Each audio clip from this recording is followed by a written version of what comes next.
Hey, it's Ricky J coming at you live on a recording from the past. That last battle at Hadrian's Wall was so epic, so frothy. Little kids hugging all, no, I don't want to go to the wall. That luxurious cape, so much going on.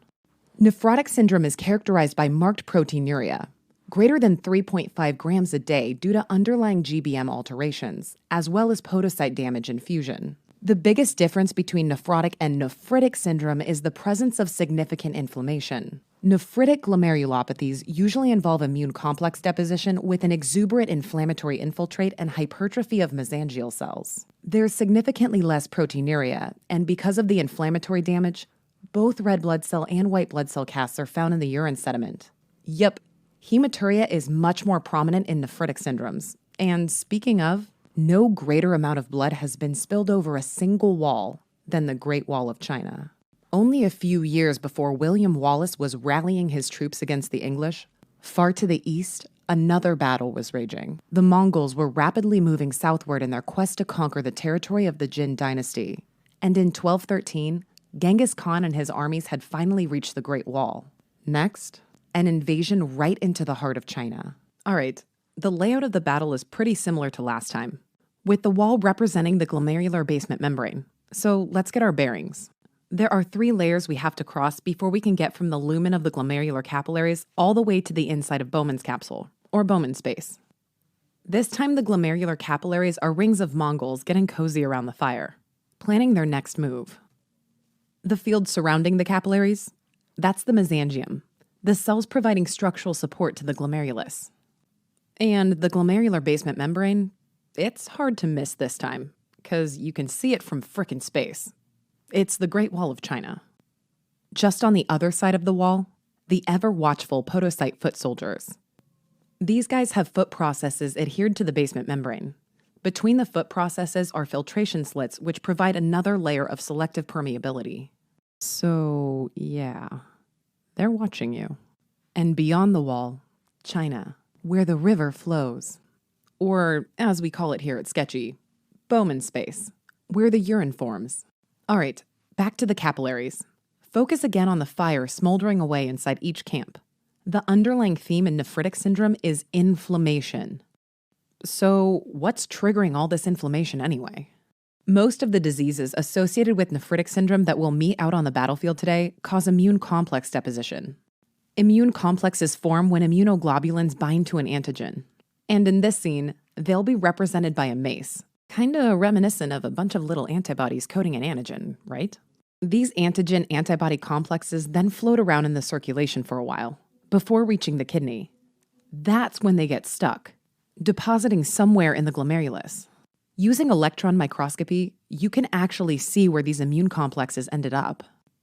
Usually, the immune complex will slip through the capillary wall, but then immediately get stuck in either the subendothelial or the mesangial layer. The mesangium, remember, is the region of cells right outside the capillaries, while subendothelial means right between the capillary endothelium and the basement membrane. So in this scene, that means between this soldier here and the Great Wall. Thus, he's wearing the mace on his back. I also want you to pay attention to the color of the immune deposit mace. It's green and has kind of a granular pattern. In this sketch, bright green means you're looking through a fluorescent scope to look for glowy immune complexes. Usually when you look at the entire glomerulus on a slide, these glowy complexes form a so-called granular pattern throughout. It's a buzzword they love to throw in that question stem. When they describe something as granular under fluorescence microscopy, think immune complex deposition. Immune complexes trigger local activation of the complement cascade. At Sketchy, the complement system is represented by, well, a complement. See these 2 Mongols here? Complimenting each other on last night's invasion? You were great during that last invasion, Craig. No, really? Yeah, just an all-around solid effort out there. Aw, stop it. Specifically, C3 is cleaved into C3A and C3B. This is why C3 levels in the blood will be decreased. Additionally, C5 is cleaved into C5A and C5B, and C5A is chemotactic to neutrophils. So just look for that C5 complementary high five, and neutrophils won't be far behind. Neutrophils are a key inflammatory infiltrate that mediates the damage to glomerular capillary walls. Just take a look. We've got a capillary endothelial cell down already, carried off by an infiltrate of neutrophil first responders. Continuing damage to glomerular capillaries means we're going to see blood in the urine and a reduction in the glomerular filtration rate, or GFR. These are the hallmark findings in nephritic syndrome: extra leaky glomerular capillaries and acute kidney dysfunction. And as was the case with nephrotic syndrome, regardless of the specific underlying pathology, nephritic syndrome is defined clinically. Nephritic syndrome is characterized by hematuria, as depicted by the trickle of blood running down the first responder's thigh there. Probably should put some pressure on that. As a result of direct damage to the capillary walls, glomerular basement membrane, and podocytes, red blood cells pass directly into the urine. This may manifest as gross hematuria, often described as tea or cola-colored urine, or it can present as microscopic hematuria. In either case, when you look at the urine under the microscope, not only will you see red blood cells floating around, you should also identify dysmorphic red blood cells and red blood cell casts. Dysmorphic red blood cells are represented by this Mongol warrior, who looks a little bent out of shape, to say the least. The cells are misshapen, lysed, or dysmorphic due to free radical or oxidative damage encountered in the inflamed glomerulus. Red blood cell casts form when the cells clump together, filling the lumen of the renal tubule. These clumps pop out into the urine as cylindrical casts, kind of like this collection of helmets floating down the river, foreboding of some kind of traumatic event back at the capillary camps. These two features, dysmorphic red blood cells and red blood cell casts, are your go-to markers for glomerular bleeding. If the bleeding is coming from somewhere further down the urinary tract, maybe a stone in the ureter or cystitis, you'll likely see red blood cells only. Remember, this is nephritic syndrome we're talking about here, and that means glomerular inflammation. So white blood cells and white blood cell casts may find their way into the urine too. Nephritic syndrome is also characterized by a reduction in GFR, which shows up as oliguria and azotemia. Azotemia is just another word for BUN and creatinine on the rise, and oliguria means a urine output of less than 400 milliliters in 24 hours. So take a look. We've got young Genghis here, getting prepared for battle with the help of his mom. "No, you're gonna do great today, little Genghis." "Who's my little Genghis?" She even brought him his favorite pre-invasion snack, our recurring BUN hamburger. Also, that little trickle coming out of the cup there should remind you of the associated oliguria. These are signs of AKI. Decreased GFR leads to fluid retention as well. Add a little salt retention on top of that, due to augmented renin release, and get ready for some hypertension. Just look at that high-pressure steam. "Mom, you're embarrassing me in front of all my warrior friends." Fluid and salt retention can also cause edema, though this usually isn't the same kind of generalized edema we saw with nephrotic syndrome, when we were dumping albumin into the urine. In nephritic syndrome, edema is usually mild or periorbital. Just think of little Genghis's periorbital puffiness as his mom squishes his little cheeks. "Yes, you are. Yes, you are. Who's my little con?" All right, for the last important finding, let's head back to the urine. Glomerular inflammation usually involves basement membrane and podocyte injury as well. And when you lose that negatively charged barrier, say hello to proteinuria. Most patients will excrete only moderate amounts of protein, far below the 3.5 grams per day seen in patients with nephrotic syndrome. So just a couple chicken legs this time, not the entire meat card. And now, the moment of truth. As the battle unfolds, we'll quickly run through a few of the more common underlying pathologies that cause nephritic syndrome. For each pathology, we're going to focus on 4 things: where in the glomerulus the immune complex deposits, what the most likely causes are, what it looks like on microscopy, and if it responds to steroids. The most common nephritic syndrome is IgA nephropathy, also known as Berger disease. It affects children and young adults, and it's represented here by this young warrior in training. See those practice dummies? They're meant to evoke an image of IgA molecules deposited in the mesangium. Remember, the mesangium is the supportive field around the capillaries. So how does IgA get here in the first place? Recall that IgA is normally secreted at mucous membranes, especially during a mucosal infection. Ah, look at these two fledgling warriors. Too sick to train. That must have been one bad burger. In some genetically susceptible individuals, when the mucosa of the respiratory or GI tract is exposed to an antigen, it may lead to abnormally increased IgA synthesis. Some of it may be abnormally glycosylated as well. Both IgA and IgA-containing immune complexes eventually find their way to the glomerulus and get stuck in the mesangium, where they activate complement. The classic board scenario is a young kid who recently had a cold or gastroenteritis, but then has hematuria 1 or 2 days later. The hematuria can be microscopic or gross and lasts for several days. The weird thing is that about every 2 months, the hematuria will return. This periodic hematuria is represented by these periodic little red puddles left behind by the sick Mongolian children. Most patients will maintain normal renal function for years, though 25 to 50% of cases will progress to chronic renal failure. IgA nephropathy is also highly associated with Hennig-Schönlein purpura, an IgA vasculitis syndrome characterized by rash, abdominal pain, arthritis, and nephritis. The characteristic lower extremity palpable purpura are illustrated by our Hennig-Schönlein shoe shiner over here. Just gotta buff out those purpura. Let's check out what the glomerulus looks like on histology. Remember, the mesangium is where all that IgA is hanging out. Well, under light microscopy, you can actually see focal or diffuse proliferation of the mesangium. It's a pretty nonspecific response to glomerular injury. Just look for extra cells around the glomerular capillaries, like an army of soldiers gathering, proliferating, if you will, throughout the mesangial field in the background. It turns out that mesangial proliferation is actually a component of most of the nephritic pathologies that will be covered in this sketch. Some of the syndromes, like membranoproliferative and diffuse proliferative glomerulonephritis, even have proliferative in their names. With immunofluorescence microscopy, you should see that glowy granular pattern we talked about earlier. Specifically, look for it localized to the mesangial regions.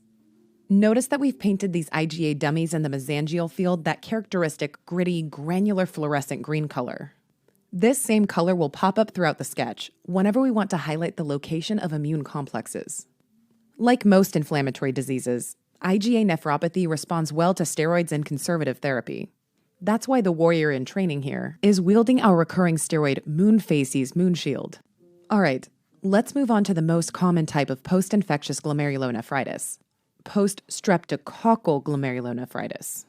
For all you sketchy micro buffs out there, you'll recognize the pie from our strep pyogenes group A strep video. Unlike rheumatic fever, which follows strep pharyngitis, i.e. strep throat, post-streptococcal glomerulonephritis can occur after either a pharyngeal infection or a skin infection. Group A strep skin infections include cellulitis or impetigo, highlighted here by this kid sneaking some of the pie prepared for the soldiers, getting quite the cellulitic mess all over his face. Strep pharyngitis is also represented here by that inflamed red handkerchief around his neck. Neck. Neckerchief? Post-strep glomerulonephritis occurs because of immune complex deposition. See that strep pyogenes pie with an antibody fork lodged in it? The immune complexes are comprised of antibodies against strep antigens. These circulate around and eventually deposit throughout the glomerulus. On electron microscopy, you can see the immune complexes in the mesangium, hence the pie in the mesangial field, the subendothelial region between the capillary and the basement membrane, and even subepithelially. In other words, between the basement membrane and the podocyte. These last ones accumulate to form what's called subepithelial humps. Yep, got him right on his hump there. This was the one exception I warned you about, when immune complexes actually make it past the basement membrane. It takes a while for these immune complexes to accumulate and cause nephritic symptoms, so look for that classic presentation. It'll be a young kid with hematuria about 1 to 3 weeks following a sore throat or a skin infection, like impetigo. Along with hematuria, be on the lookout for other nephritic symptoms as well, including periorbital edema and transient hypertension. To remind you that nephritic syndrome can be delayed by a few weeks, we've included a pie chef here, circling his calendar a few weeks ahead, preparing for a big order coming up. He has no time for these petty pie purloining pranks. And, other P words. That delayed hematuria, by the way, is classically described as cola-colored, That buzzword will pop up on the exam every time. So we've added a Colocart to the Pyogenes pie shop. Remember though, hematuria from many pathologies can present as cola-colored, such as the hematuria seen in IgA nephropathy. So don't jump to conclusions. On light microscopy, you should see what's described as a hypercellular glomerulus. These extra cells are partially the result of mesangial expansion. On top of that, though, a neutrophilic infiltration takes over the glomerulus. Neutrophils are depicted here by our neutrophil first responders, first at the scene of any pie emergency. To illustrate all those little nuclei you'll see throughout the glomerulus, they're picking up the special of the day, hypercellular blueberry pie. Blue nuclei getting everywhere. Not surprisingly, under immunofluorescence microscopy, you'll see that classic granular staining pattern. Granular from all those little immune complexes depositing throughout the glomerulus. So we've highlighted the pies with that granular fluorescent green color. All right, just a brief word on the workup of the disease. By the time you see those delayed nephritic symptoms, the active streptococcal infection has usually passed. So good luck trying to culture any bacteria. What we can do, however, is measure anti-streptolysin O titers and anti-DNase B titers. These are depicted with the same symbols we used back at the sketchy micro pie shop. Antibody-shaped forks attached to lysed O-shaped donuts. That's anti-streptolysin O, in addition to a chewed-up double helix donut, which, naturally, stands for anti-DNase B. There's one caveat here. ASO titers can actually be low in the case of post-strep glomerulonephritis following a skin infection, because streptolysin O is degraded by oil in the skin. DNase B, though, will still be positive. Chronic renal failure following post-strep glomerulonephritis is uncommon in children, but 25% of adults can actually develop rapidly progressive glomerulonephritis, RPGN, which we'll discuss at the end. All right, it's time to talk about lupus, which, as always, is embodied by a lupus wolf. It's a lesser-known fact that the Mongols tamed the wild wolves of the lands to the north, raising them in makeshift wire enclosures. They rode them like stallions over the Great Wall. Should probably cross-reference this article. Suffice it to say, the delicate kidneys are almost always involved in the setting of systemic lupus erythematosus. And it turns out that lupus can cause all kinds of glomerulonephritides. Remember in the last video, when we mentioned that lupus can present with membranous nephropathy and nephrotic syndrome? Here at the Great Wall, we've illustrated the most common presentation of lupus nephritis, a nephritic syndrome called diffuse proliferative glomerulonephritis. I mean, just check out that pack of wild wolves up on the hill. Proliferating diffusely, if you will. That's diffuse proliferative glomerulonephritis, my friends. Proliferative actually refers to the hypercellularity of both the endothelium and the mesangium. Mesangial cell proliferation, remember, is a feature of many of the nephritides in this sketch, and is embodied by the proliferating army out in the mesangial field. Diffuse proliferative glomerulonephritis is caused by the subendothelial deposition of DNA anti-DNA immune complexes. So notice that the wire fence of the wolf kennel is propped open by antibody-shaped posts. And look at the top double helical wire. Kind of resembles DNA, right? Also, we've placed this DNA anti-DNA fence between the circle of endothelial warriors and the wall to illustrate the subendothelial deposition that's seen on electron microscopy. These subendothelial immune complexes surround the capillary, and on light microscopy, the capillary walls will look thickened and are often described as wire loops. Look for loops upon loops of thin, dark, pink wire tracing every capillary. Under immunofluorescence microscopy, the immune complexes display a granular fluorescent staining pattern, typical of the glomerulonephritides caused by immune complex deposition. Guess it's an electric fence. Like an immunofluorescent electric fence. In most cases, diffuse proliferative glomerulonephritis progresses to chronic kidney disease, though we can attempt to slow progression with corticosteroids and cyclophosphamide. As a reminder that corticosteroids are a part of treatment, we've included yet another one of our eerie steroid moon facies moon shields, a vital tool for any lupus wolf breeder and trainer. Okay, our next two glomerulonephritides joining the fray are membranoproliferative glomerulonephritis and dense deposit disease. These ones are a little tricky because they can manifest as nephrotic syndrome or a nephritic-nephrotic combo. So if you take a look in the back, there goes our nephrotic meat cart, dropping protein into the urine just like in our last scene. Check out our sketch at William Wallace's wall for the other major symptoms of nephrotic syndrome. All right, let's start with membranoproliferative glomerulonephritis, or MPGN. It's all in the name. Proliferative means that MPGN is characterized by mesangial hypercellularity, similar to many of the glomerulonephritides throughout this sketch. On top of that, however, is a proliferation of endothelial cells, along with an infiltration of leukocytes. The glomerulus takes on an accentuated lobular appearance due to all this mesangial expansion. And to emphasize this appearance, we've given this infiltrating Mongol here a multilobulated shovel. Just the obvious next step in shovel design. The membrano part of the name indicates that there's a thickened glomerular basement membrane, and as usual, we're going to emphasize GBM thickening with a pink membranous sash hanging along the wall, adding to that wall's thickness. Remember the last time a glomerular pathology had the word membrano in it? It was back at the nephrotic wall.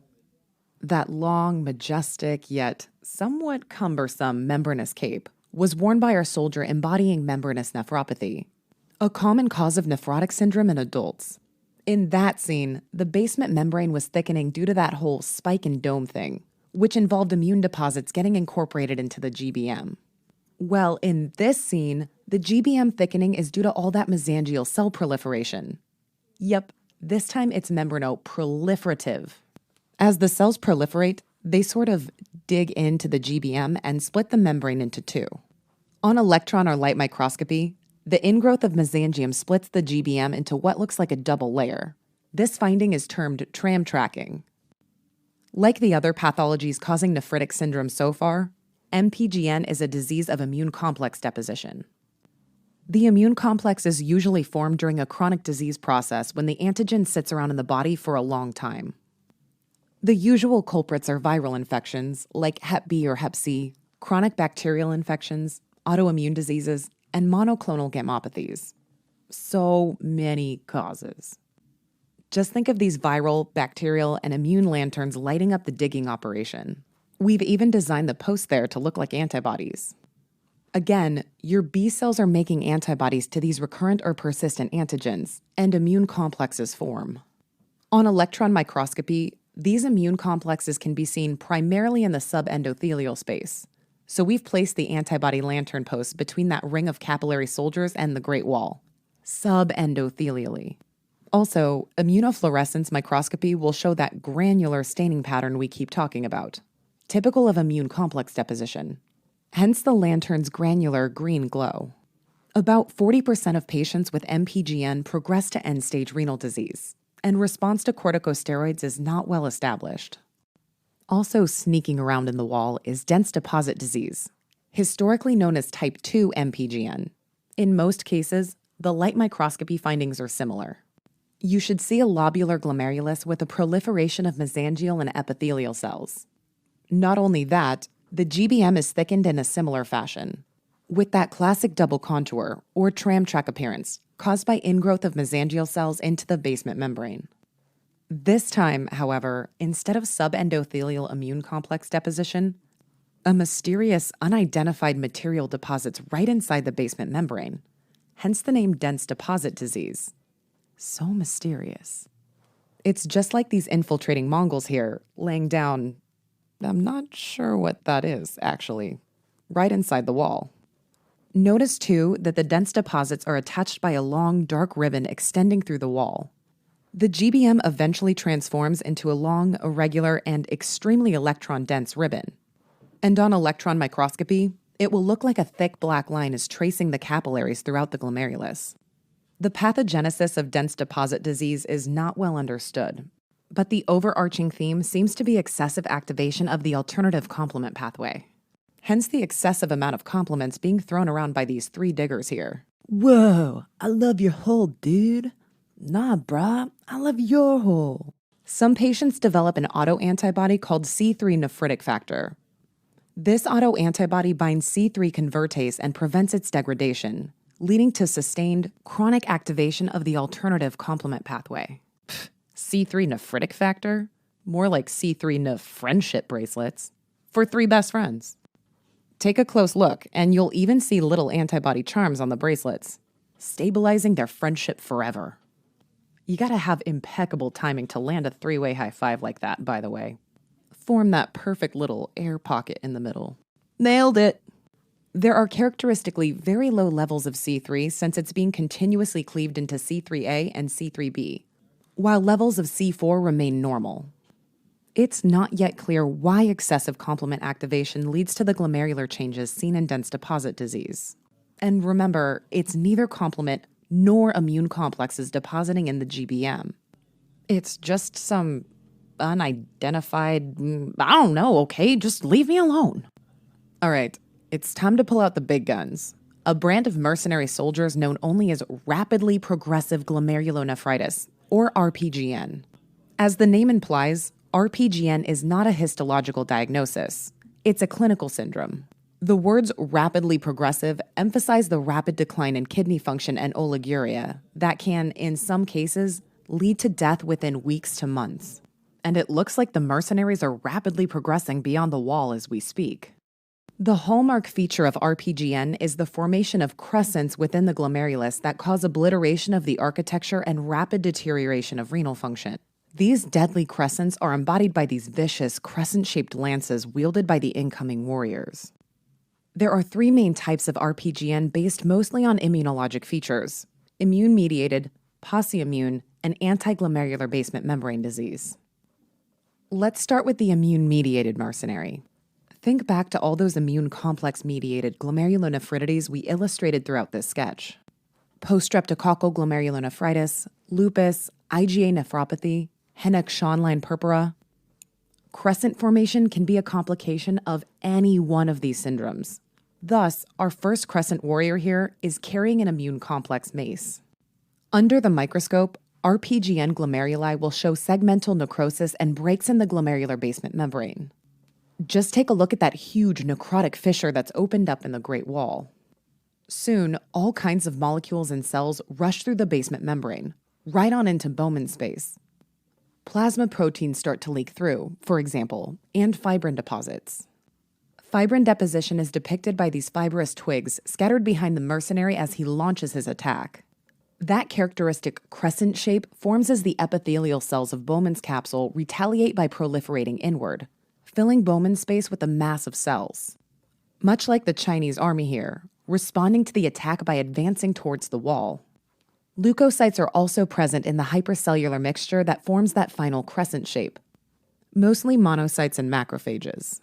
Remember, too, that the consistent finding in any form of immune complex glomerulonephritis is that characteristic granular immunofluorescence pattern, which is why we've colored the MACE that granular fluorescent green. Electron microscopy, too, will show diffuse immune complex deposits. Next, posse-immune RPGN. It's exactly what it sounds like. There's a lack of immune complex deposition or antiglomerular basement membrane antibodies. Nevertheless, there's a strong association with other autoimmune diseases such as microscopic polyangiitis and Wegener's granulomatosis. In many cases, patients will test positive for P-ANCA or C-ANCA, though it's often idiopathic. ANCA stands for anti-neutrophil cytoplasmic antibody. So we have our antibody arrows targeting these neutrophil first responders. Ooh, right in the ankle. The ANCA. The ANCA-associated vasculitides will be discussed in much more detail in the vascular unit. In addition to crescents, light microscopy will again show segmental necrosis with destruction of the glomerular basement membrane and inflammatory cells. In the case of posse-immune RPGN, there is, not surprisingly, no immune complex deposition on electron microscopy or immunofluorescence. The last and most severe form of RPGN is caused by antibodies directed against the glomerular basement membrane itself, as depicted by our final crescent mercenary, shooting that antibody arrow directly toward the Great Wall. Antibodies are directed against the type 4 collagen in the glomerular basement membrane. See the Roman numeral 4 there? This results in segmental necrosis of the glomerulus with crescent formation and rapid deterioration of renal function. However, as you know, there's lots of type 4 collagen in other parts of the body. If antibodies are directed against the pulmonary capillary basement membrane as well, it leads to alveolar damage and hemoptysis. The combination of renal and pulmonary disease caused by antiglomerular basement membrane antibodies is known as Goodpasture's disease. Just think of the archer's horse, obviously munching away on that grass there, daydreaming about being back at the pasture. Aside from crescent formation and necrosis on light microscopy, antiglomerular basement membrane disease shows a linear, rather than granular, pattern of immunofluorescence. That's because the antibody is directed against the glomerular basement membrane and essentially binds to as much of it as it can. So the immunofluorescent staining is continuous, coating the entire glomerulus. So yeah, hopefully that makes everything a bit clearer, though there's a lot of blood clouding the water there. Let's recap. Nephritic syndrome is clinical. It's characterized by proteinuria greater than 150 milligrams per day, hypertension, edema, oliguria, dysmorphic RBCs, and red and white casts in the urine sediment. And what's the underlying theme this time? That's right, inflammation. These patients will usually have a rise in BUN and creatinine, decreased renal function or GFR, and sometimes even AKI. IgA nephropathy, the most common nephritic syndrome in children, is caused by IgA deposition in the mesangium, has granular immunofluorescence and diffuse mesangial thickening, usually follows a viral illness, and responds well to steroids. Next, post-strep glomerulonephritis follows a group A strep infection, either skin or throat. You'll see marked leukocyte infiltration on light microscopy and diffuse immune complex deposition on electron microscopy. It causes Coca-Cola hematuria and periorbital edema a couple weeks after the initial infection. And it's diagnosed with anti-DNase B titers. Next, diffuse proliferative glomerulonephritis is the most common kidney disease in lupus, shows wire looping on electron microscopy from subendothelial immune complex deposition, is somewhat responsive to steroids, and most often progresses to chronic kidney disease. Next, type 1 MPGN is caused by chronic antigenemia, as in Hep B, Hep C, or chronic bacterial infection, appears as lobular glomeruli with a thickened GBM on light microscopy, and has a pathognomonic tram track appearance on electron microscopy. And next, dense deposit disease is caused by C3 nephritic factor-induced chronic activation of the alternative complement pathway, shows a continuous ribbon-like thickening of the GBM, has characteristically low C3 levels, and does not respond to steroids. Next. Lastly, remember that RPGN is a group of disorders, not just one, with crescents and rapid renal decline being the uniting feature. First, immune complex mediated, a complication of most forms of inflammatory glomerulonephritis, has a characteristic granular appearance on immunofluorescence due to IgG and C3 deposits. Second, POSI immune-mediated has no immune complex deposition but a strong association with autoimmune diseases like Wegener's granulomatosis and therefore ANCA, and has no staining on immunofluorescence. Lastly, anti-GBM disease is caused by antibodies against type 4 collagen in the GBM, can present with pulmonary symptoms, as in the case of Goodpasture's disease, and, most importantly, has a linear immunofluorescence from IgG and C3 deposits. Phew. Done. Nephritic, nephrotic, sub-whatever, IgG something or another. It gets confusing, but at least it's over. For now.